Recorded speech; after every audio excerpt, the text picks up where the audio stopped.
I'm not here to talk about WorldCoin in the way that everyone else is talking about it. I don't care if it's going to succeed, if it's going to fail, if it's good, if it's bad. I don't care.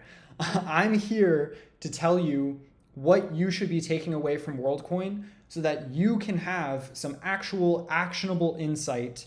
Not even saying, oh, you should buy or sell WorldCoin, but what you should be paying attention to, why WorldCoin is significant in other business factors outside of these traditional opinions that people are talking about. That's why I'm making a video about WorldCoin. If you don't know what my channel is about, I like to speak about things that I don't think are being spoken about. So that's why I'm making a video on WorldCoin, because I don't think anyone else is contributing the perspective that I have on this significant news announcement, which I think anyone would agree with. WorldCoin is significant, and I'm going to tell you in what way it's significant that can benefit you. So before I get into the video, I do want to quickly mention my company. My company is called Ticker Trends. Ticker Trends is a financial alternative data research platform.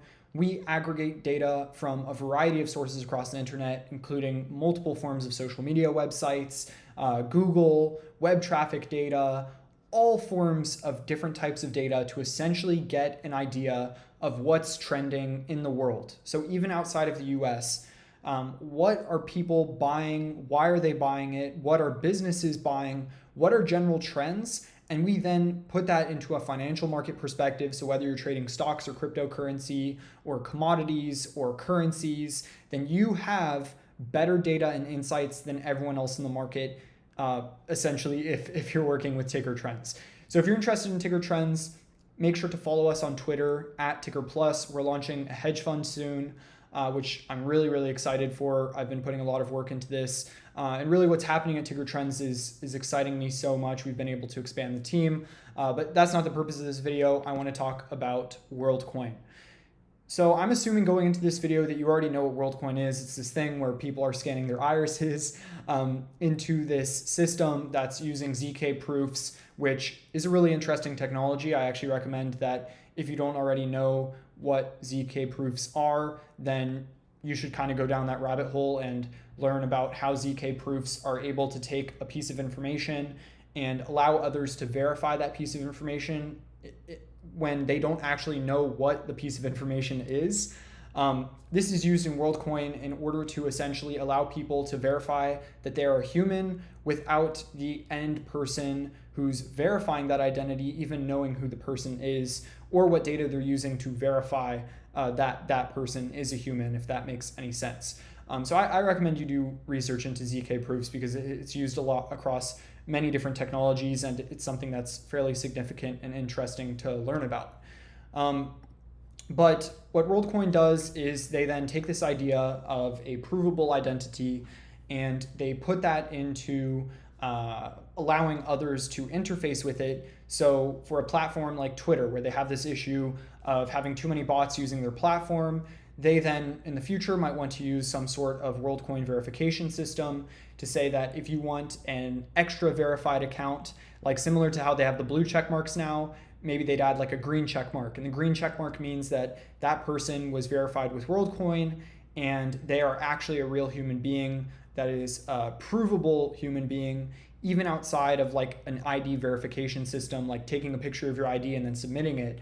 Because if a hacker has a picture of your ID, you don't actually know if that's the real person using it. It can still be some automated system. So that's what WorldCoin tries to attack here.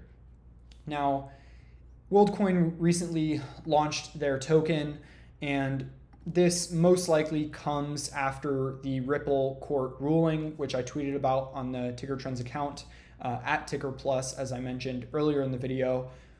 This is significant because the court ruled in favor of Ripple, which is a cryptocurrency that people have long been debating whether it's a security or not.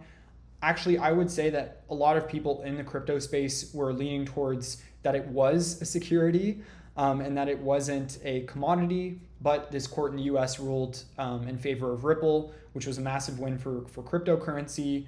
And I believe that this is probably what made WorldCoin confident in launching their token, and that it wouldn't be labeled as a security right away, and then they'd have some massive SEC lawsuit. They wanted to avoid that. That's why they launched this cryptocurrency. So this news is clearly very significant. The Ripple case, because it allows these large companies to be confident in launching cryptocurrencies, and that's why WorldCoin has been able to now be actively traded. The interesting thing about any cryptocurrency when it is first actively traded is that it has this process of being listed on different exchanges. So you have exchanges like Binance, Coinbase, which is one of the most well-known exchanges, cryptocurrency exchanges. These exchanges will slowly list these cryptocurrencies over time. And the opportunity in cryptocurrency markets a lot of the time comes not so much from an actual utility, because I think most people can agree that WorldCoin, this WLD token that they launched, is not really going to be used anytime soon in any real situation. People are just going to keep using like credit cards or whatever payment system, PayPal, Venmo, stuff like that. So this isn't going to replace that anytime soon. The value in this launch is that you can kind of speculate on what exchanges will be added next and anticipate that more people are going to have access to the ability to purchase that specific token. For WorldCoin, the biggest opportunity here that I see, and this is a pretty obvious one, you see Binance, KuCoin, these are some big exchanges, but one that hasn't listed it yet is Coinbase. And actually, if you look at the investors into WorldCoin, one of them is Coinbase Ventures, which you can see right here. So it's pretty obvious that Coinbase will list this probably pretty soon. So the opportunity here for speculation, if you're trying to trade WorldCoin directly, you'd probably want to buy it kind of early on. Now that the price has kind of slowed down a little bit from the initial launch hype, it's gone down from like this initial spike, and now more and more people hear that it's trading and they start to buy it. It's getting listed on more exchanges. So the opportunity here is buy it before it's listed on all the exchanges. And once it's listed on all the exchanges and everyone has had the opportunity to buy it, then you can start to sell it. The reason why you want to sell WorldCoin, and it's not a long-term hold by any means, is because for cryptocurrencies like this, they have these massive maximum circulating supplies.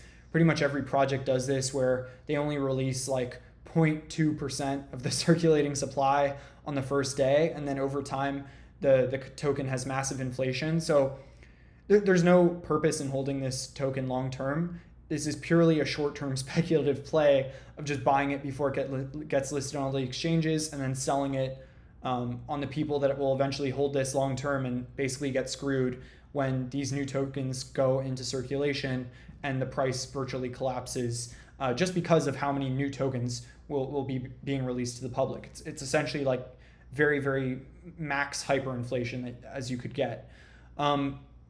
So that's like the immediate trading opportunity on WorldCoin, but I'm not trying to be biased one way or the other whether I think WorldCoin will succeed or not. What I will say is that for an identity verification system, it's pretty obvious that the best actor to do something like this would be a government entity, because similar to a fiat currency, if you are required to do something by the government, so for example, if you're required to pay taxes in US dollars, then every person needs to have some form of US dollars that they can transact with. In the same way, if you need a driver's license to drive a car, most people are going to have driver's licenses in order to have the ability to drive a car. And that's a form of identification that the government owns. The second that the government says, well, instead of driver's licenses, you're going to have this digital ID, and if you don't have this digital ID, then you're not going to be able to drive a car, then everyone's going to be forced to move to that. And so from the standpoint of verification systems, yes, we need to have a way to combat bots and AI systems that will come in the future, but will that ultimately be from a private company? I don't think it's very likely. So that's just my quick standpoint on like the long-term potential of this project. What I do want to say in addition to this is that if you do think WorldCoin is going to succeed in the long term, the best play, I would say, is pretty obviously not the WLD token. It's the technology that it's that it's using to actually operate. And the most obvious technology that it's using to operate would be Ethereum and Optimism. WorldCoin token is available on Ethereum and Optimism. Optimism is a layer 2 Ethereum platform, so you can think of it as like a technology that's built on top of Ethereum. If you were to believe that WorldCoin will for some reason become one of the main currencies in the world, then Ethereum would be a massive beneficiary, and it wouldn't experience the same inflation down pressure that the actual WorldCoin token would have.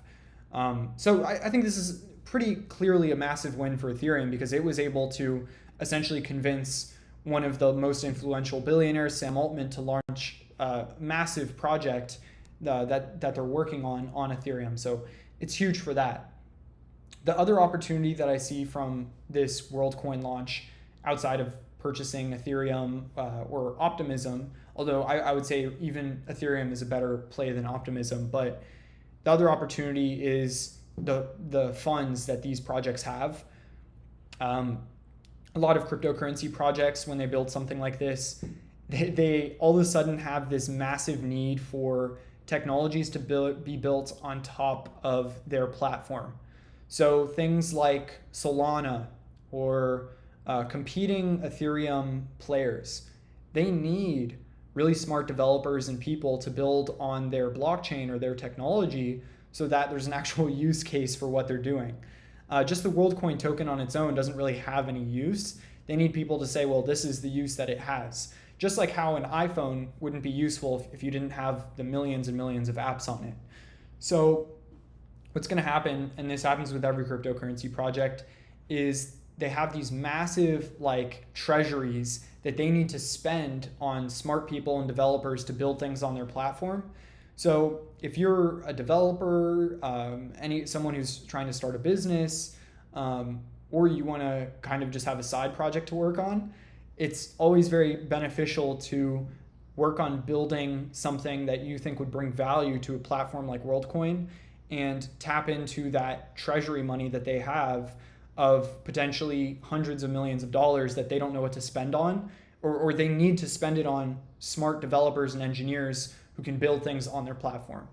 So if you're trying to make money from this, I think the two best plays are most obviously Ethereum and potentially building a project using WorldCoin and getting some grant or money from them, which would be massively beneficial to anyone. It's also a great resume builder for you as well. Outside of WorldCoin, I do plan on following up this video with something talking about more general trends. As you can imagine, WorldCoin is just one of the thousands and thousands of interesting trends that are going on right now. When I say trends, I don't mean like a financial market trend. I mean trends of what people are interested in. And this is actually what we pretty much specialize in at Ticker Trends, is finding these trends and learning more about what these trends are. So I'm going to talk about in the follow-up video to this how you can benefit from trends, because WorldCoin is just one example, but you need to be able to identify what edge you have in any trend to find a way to best monetize that trend. And in that video, I'll be talking about how you can best monetize trends from a financial market perspective in terms of having an edge in different consumer or business or societal trends that you can then find things that other people are unaware of and take that information to then profit from it. So I think it's going to be a pretty exciting video, but I hope that this WorldCoin video was kind of like a start into that, kind of grabbed your interest into saying, well, this is a massive trend. Here are some ways that you can make money from that trend and the best way to make money from it. And how can I then leverage that into not just succeeding on one trend, but succeeding on the next one and the next one and the next one, because WorldCoin is just one thing that will dominate the news cycle maybe for the next couple weeks. And then in like a year from now, no one's really going to care about it anymore. So you need to have the ability to know where the focus is in the world. And that's what I'll be talking about in the next video. Thank you so much for watching, and see you in the next one.